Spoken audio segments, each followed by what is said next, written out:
Screen पर दिख रहा फोटोग्राफर और कोई नहीं, महाराष्ट्र के एक्स सीएम उद्धव ठाकरे हैं। बाल ठाकरे जिन्होंने अपने जीते जी पूरे महाराष्ट्र को अपने इशारे पर नचाया, आज उनके बेटे दूसरों के इशारे पर घूम रहे हैं। क्या इसका कारण सिर्फ बीजेपी से अलग होना है? क्या सच में उन्होंने अपने पिता की लेगेसी को धब्बा लगाया है? क्या ये शिवसेना का अंत है? आइए जानते हैं।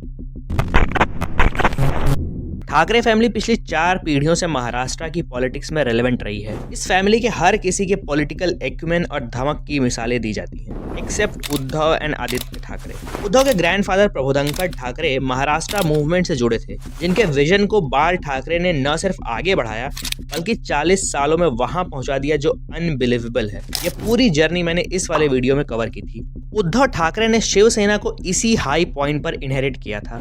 2012 में बाल ठाकरे की मृत्यु से जनरेट हुई सिंपैथी वेव और फिर 2014 की मोदी वेव ने शिवसेना को एक स्टेज और ऊपर पहुंचा दिया। देवेंद्र फडणवीस की लीडरशिप में चली बीजेपी शिवसेना गवर्नमेंट के टाइम लगता था जैसे ये दोनों एक ही पार्टियां हैं। 5 साल बाद 2019 का असेंबली इलेक्शन फडणवीस की लीडरशिप में दोनों ने एक साथ लड़ा। फिर अनप्रेसिडेंटेड तरीके से उद्धव ने कोलिशन छोड़ दिया और महाविकास अघाड़ी की गवर्नमेंट बनाई और खुद महाराष्ट्र के सीएम बन गए। फिर यहीं से शिवसेना का फॉल शुरू हुआ। लेकिन व्हाट इफ अगर मैं आपसे कहूं कि Uddhav was doomed to do this, ये होना ही था। मैं ऐसा क्यों कह रहा हूं, ये समझने के लिए हमें उद्धव ठाकरे की स्टोरी को शुरू से समझना होगा। बाला साहेब ठाकरे के 3 बेटे हुए, बिंदु माधव, जयदेव और उद्धव। 1996 में बड़े बेटे बिंदु माधव की एक्सीडेंट में मौत हो गई। दूसरे बेटे जयदेव और बाल ठाकरे के बीच अच्छे संबंध नहीं थे, ऐसा लोग कहते हैं, एंड वो बाल ठाकरे के घर मातोश्री में रहते भी नहीं थे। इसकी कई सारी वजहें बताई जाती हैं, विच आर इररिलेवेंट हियर। बचे सिर्फ उद्धव, लेकिन उद्धव हमेशा से पॉलिटिक्स से दूर रहा करते थे। 1960 में जन्मे उद्धव 2002 तक फॉर्मल पॉलिटिक्स में नहीं थे।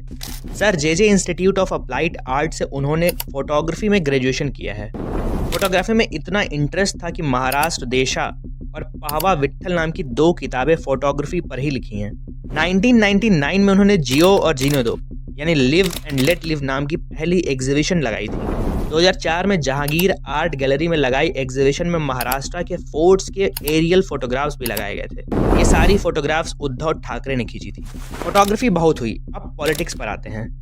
उद्धव 3 भाइयों में सबसे छोटे थे। पहले 2 भाई तो फिर भी थोड़ा बहुत एक्टिव थे, लेकिन उद्धव और पॉलिटिक्स का कोई नाता नहीं था। लेकिन जो व्यक्ति एक्टिव था वो थे उद्धव के चचेरे भाई राज। ये पूरी कहानी मैंने राज ठाकरे वाले वीडियो में बताई है। तो कायदे से तो उद्धव ने पॉलिटिकल करियर 2002 में बृहन मुंबई म्यूनिसिपल इलेक्शन यानी बीएमसी इलेक्शन से शुरू किया, लेकिन उससे पहले उन्होंने अपने भाई राज ठाकरे और भाभी स्मिता ठाकरे नाम का कंपटीशन खत्म किया।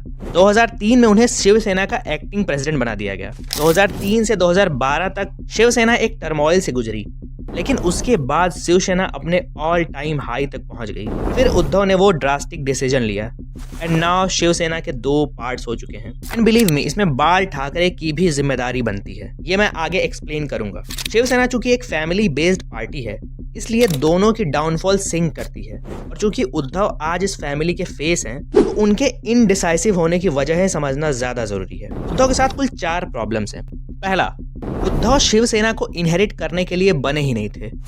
ये मैं इसलिए नहीं कह रहा क्योंकि मेरा उनसे कोई द्वेष है या किसी के लिए कोई soft corner. Actually Shiv Sena as a party बाकी की पॉलिटिकल पार्टी से काफी अलग है और बाल ठाकरे का अप्रोच उसे कंट्रोल करने का था। 95 में ही शिवसेना पावर में आ गई थी, बट बाला साहब ने कभी सीएम बनने की मंशा नहीं दिखाई। लाइफ में कभी किसी पार्टी के ऑफिस में समझौता करने नहीं गए। पार्टी बनाने के सिर्फ 4 महीने बाद ही जब उन्होंने पहली रैली की तो लाखों लोग आए। मतलब कॉर्पोरेटर हो ना हो, एमएलए हो ना हो, एमपी हो ना हो, जनता हमेशा उनके पीछे खड़ी रही। न सिर्फ पीछे खड़ी रही, मरने मारने को तैयार रही। उद्धव के पास पार्टी है, एमएलए है, एमपी है, सब हैं, नहीं है तो सिर्फ पब्लिक।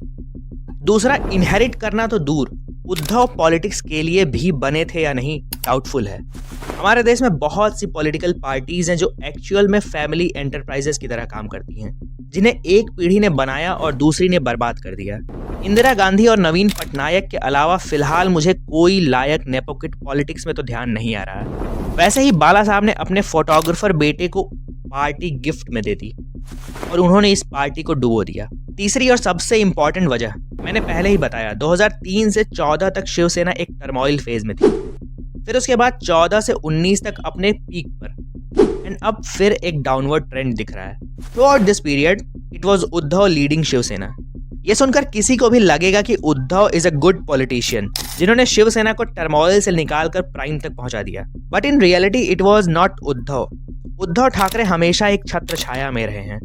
जब राज ठाकरे ने मन से बनाई और चुनाव लड़ा तो उन्होंने शिवसेना को चौथे नंबर पर पहुंचा दिया और शिवसेना की आज से ज्यादा बुरी स्थिति थी।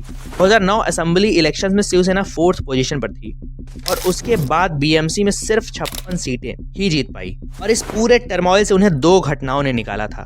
2012 में बाल ठाकरे के निधन से जन्मी सिंपैथी वेव और फिर 14 में नरेंद्र मोदी नाम की सुनामी। एक्चुअल में 2019 में जब उद्धव ठाकरे ने कोalition तोड़ा तब वो सच में एक इंडिपेंडेंट पॉलिटिशियन के रूप में बिहेव किए और तब से अब तक वो मुख्यमंत्री तो बन गए लेकिन शिवसेना खत्म हो गई, या यूं कहें कि एकनाथ शिंदे ले उड़े। चौथी और सबसे इम्पोर्टेंट वजह, उद्धव का एम्बिशन उनके कद से बहुत बड़ा हो गया था।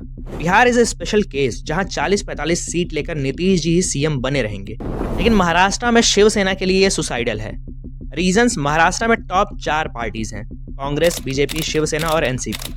नाउ कांग्रेस और बीजेपी का अलायंस तो हम सोच भी नहीं सकते, एंड शिवसेना जो कि बीजेपी से भी ज्यादा राइट पार्टी है, तो उनका कांग्रेस से अलायंस इम्पॉसिबल ही था। बची एनसीपी जो दोनों तरफ खेल सकती थी। तो शिवसेना की जितनी भी सीट्स आए उसका आज का अलायंस घातक ही होना था। फिर भी इस अलायंस की एक ही वजह थी, उद्धव ठाकरे का एम्बिशन। सिर्फ सीएम बनने के लिए उन्होंने अपना पूरा बेस दांव पर लगा दिया। तो ये रही उद्धव ठाकरे की कहानी। उद्धव के अलावा बाकी की ठाकरे फैमिली में सिर्फ राज ठाकरे ही पॉलिटिकली एक्टिव थे and he was a natural choice, but बाल ठाकरे ने अपने बेटे को उनके ऊपर तरजीह दी, जिसके कारण राज ठाकरे ने शिवसेना छोड़ दी। बट वो एकनाथ शिंदे की तरह शिवसेना नहीं तोड़ पाए क्योंकि तब बाला साहेब जीवित थे और जो पार्टी उन्होंने बनाई उसने शुरुआत में तो थोड़ा राइज किया, बट वो न सही बेस बना पाई न सही अलायंस। फिलहाल ठाकरे फैमिली के 2 नए चेहरे पॉलिटिक्स में आए हैं। पहले आदित्य ठाकरे, जिनका उपनाम मैं ले नहीं सकता, और राज ठाकरे के बेटे ये पहला चुनाव लड़ रहे हैं। तो लेट्स सी ये दोनों आगे कहां तक ले जाते हैं। So this is it from my side. ये ठाकरे फैमिली के बारे में तीसरा वीडियो था। पिछले 2 वीडियोस भी जरूर देखना। बाकी do like and share, suggest me what I am doing wrong और where I have to improve. Till then, हर हर महादेव।